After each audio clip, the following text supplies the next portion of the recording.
Madrama talaga itong si Robin Hood Padilla. Sa bagay, ano namang aasahan natin? Siyempre, artista. Siyempre, artista. Bakit? Ano naman bang drama ni Robin Hood Padilla? Ay siyempre mga kabunyog, mainit na issue ngayon itong tungkol sa West Philippine Sea. Noong kasing Sunday, balitang-balita naman na ngayon yan, lahat na yan halos pinag-uusapan, binangga ng barko ng China, yung China Coast Guard, binangga yung una yung Coast Guard natin, binangga, at saka yung kinuntratang anong pangalan nung sasakyang pandagat, yung Unay Zamay, na magdi-deliver sana ng mga pangangailangan doon sa crew ng BRP Sierra Madre. Ngayon, syempre hinahanap sa social media, maraming nagre-react. Nasaan na ba sila Robin Hood Padilla? Akala ko ba matapang si Robin Hood Padilla? Nasaan na ba siya? Walang statement si Robin Hood Padilla. Yung mga senador, sila Risa Hontiveros, nabasa ko o napanood ko, naglabas na ng statement. Si Jingo Estrada, JB Ejercito, Mig Subiri, ayan, may mga statements na lahat yan. Si Robin Hood Padilla, hinahanap ng mga netizens. Bakit si Robin Hood Padilla yung hinahanap? Kasi di ba mga kabunyog, ito yung mainit nung nakaraang mga araw. Ito yung mainit Pinagtatanggol nito ang stand ni Duterte. Galit ito sa US, galit sa EDCA sites. Pinagtatanggol ni Padilla yung naging policy ni Duterte na pagpabor sa China. So ngayon, dahil sa ginawa ng China, maraming naghahanap ngayon. Maraming naghahanap kila Robin Hood Padilla. Nasaan na si Bato de la Rosa? Nasaan na si Bongo? Nasaan na si Tolentino? Ngayon, hindi nagsasalita si Robin Hood Padilla, hindi naglalabas ng statement, hindi naglalabas ng formal statement, bigla nag-post sa kanyang social media account. Ito mga kabunyog, kailan ba nangyari yung banggaan doon sa May Ayungin Shoal sa Sunday? Ibig sabihin, matapos lang yung pangyayari, nagdrama si Robin Hood Padilla, pumunta sumakay ng bangkang dimotor, may nakasulat, may nakaalalay na Coast Guard na sasakyang dimotor din, hindi naman malaking barko.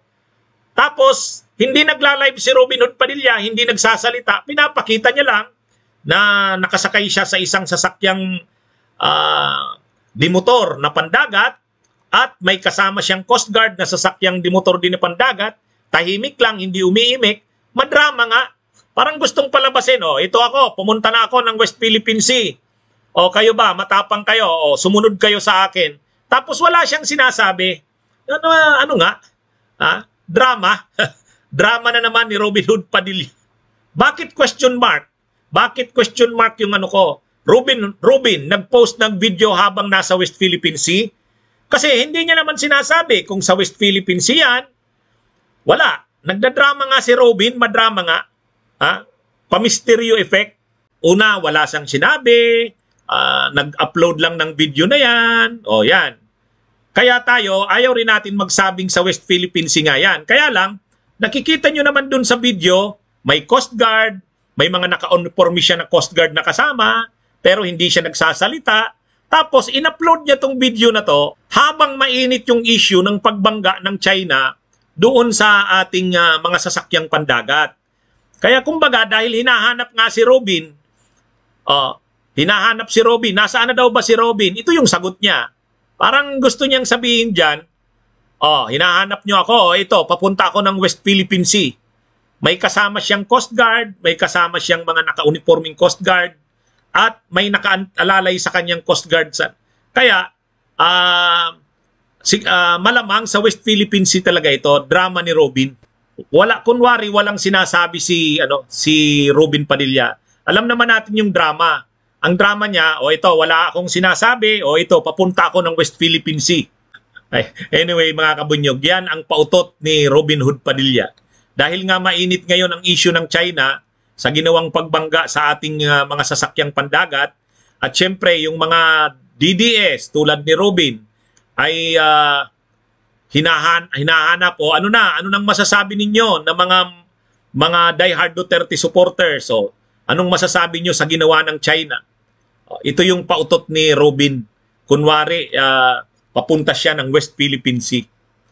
Bunyog, bunyog, halikan na kasama ka. Bunyog, kapag buklod ay may pag-asa. Luzon, Visayas, Mindanao, isa ang pananaw. Sa bagong Pilipinas ang bunyog isisigaw. Bunyog.